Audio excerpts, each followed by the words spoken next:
देखें, भगवान के जन्म लेते ही कल हमने कथा में सुना कि वसुदेव देवकी के सारे बंधन खुल गए, सारे ताले खुल गए, सारे पहरेदार खुल गए।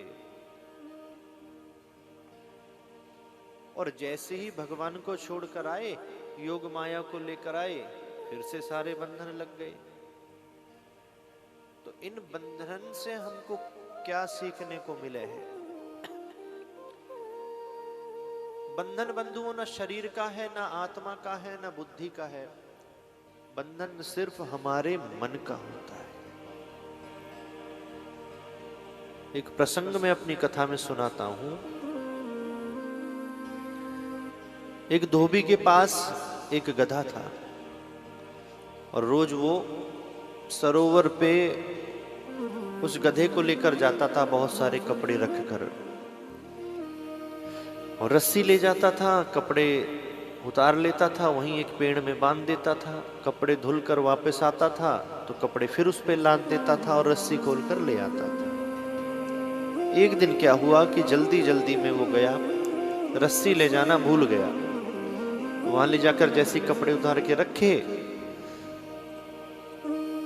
रस्सी नहीं, अब बांधे कैसे? बहुत समय बीत गया। पास से एक संत जा रहे थे। संत महाराज ने कहा, भैया कैसे परेशान हो?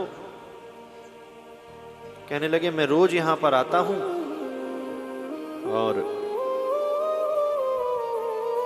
इसको बांध देता हूं रस्सी से और कपड़े धो लेता हूं, फिर खोल देता हूं, ले जाता हूं, पर आज तो मैं रस्सी नहीं लाया, अब कपड़े धोऊंगा तो ये भाग जाएगा इधर उधर। संत ने कहा, ये तुम्हें ही तो पता है तुम रस्सी नहीं लाए, इसको थोड़ी पता है। बोले, क्या करूं?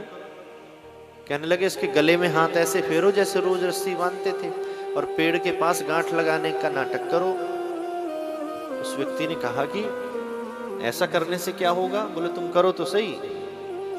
अब उस धोबी ने ऐसा किया और गधा वहीं पर खड़ा हो गया। धोबी ने कहा, ये क्या हुआ महाराज? संत ने कहा, यही इसलिए तो इसका नाम गधा है। कपड़े उपड़े धुल गए, कपड़े लाद दिए उस पर, अब उसको धक्का दे, डंडा मारे, वो आगे ही ना चले। बोले, पहले तो बांधने की आपत्ति, अब तो चल भी नहीं रहा, ऐसा क्या? संत महाराज जादू टोना कर गए। फिर संत महाराज शाम को लौट रहे। बोले, अब क्या परेशानी है? बोले, महाराज तुमने तो ऐसा बंधवाया कि चल ही नहीं रहा है। संत ने कहा, तुमने इसकी रस्सी खोली? बोले, मैंने बांधी कब थी? संत ने कहा, तो तुम्हें ही तो पता है, इस गधे को थोड़ी पता है, खोलो जरा। गले में धोबी ने ऐसे ऐसे हाथ फेरा, गांठ खोलने की एक्टिंग करी, रस्सी ऊपर डाली और वो तो बिना मारे अपने आप ही चल पड़ा। कहने लगे, इसीलिए इसका नाम गधा है। अब आप स्वयं समझ गए होंगे इस सूत्र से कि मन रूपी बंधन में जो बंध जाए वो गधा है। और वो गधा कौन है? कौन है? ये उपमा श्रीमद् भागवत जी में, मैं अपने पास से नहीं कह रहा, 4 उपमाएं दी गई हैं।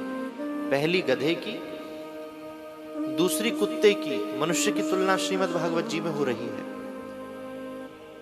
2 कुत्ते आए, दोनों को एक एक रोटी आप डाल दो, जो पहले खा लेगा वो दूसरे पे अटैक करेगा कि इसका भी हिस्सा हमें मिल जाए। यही स्थिति आज कलयुग के मनुष्य की हो गई है। 4 भाइयों को बराबर का हिस्सा मिल रहा है, तब भी संतुष्ट नहीं है। बड़े भाई का मुझे मिल जाए, छोटे का मुझे मिल जाए, इसी में लड़ मर रहे हैं। ज्ञानी कौन है? जिसने अपने सारे बंधनों को खोल दिया और अपने हृदय की डोर गोविंद के श्री चरणों से बांध दी। और अज्ञानी कौन है? जो बिना किसी रस्सी के बंधा हुआ है।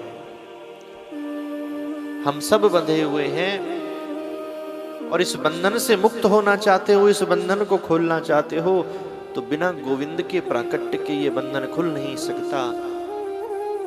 असली बंधन में वसुदेव और देवकी जी थे। गोविंद का प्राकट्य हुआ, ताले खुल गए, पहरेदार सो गए, तो हम तुम तो नकली बंधन में फंसे हुए हैं। हृदय रूपी कक्ष में अगर गोविंद का प्राकट्य हो गया तो बंधन कैसे नहीं खुलेगा बंधु? अवश्य खुल जाएगा।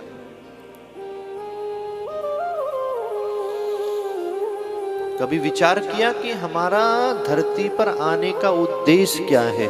भगवान ने हमें पृथ्वी पर भेजा क्यों है?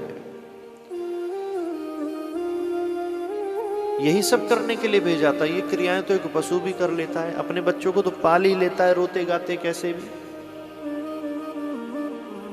लेकिन हम पालने में इतने व्यस्त हैं कि खुद को भी समय नहीं दे पाते।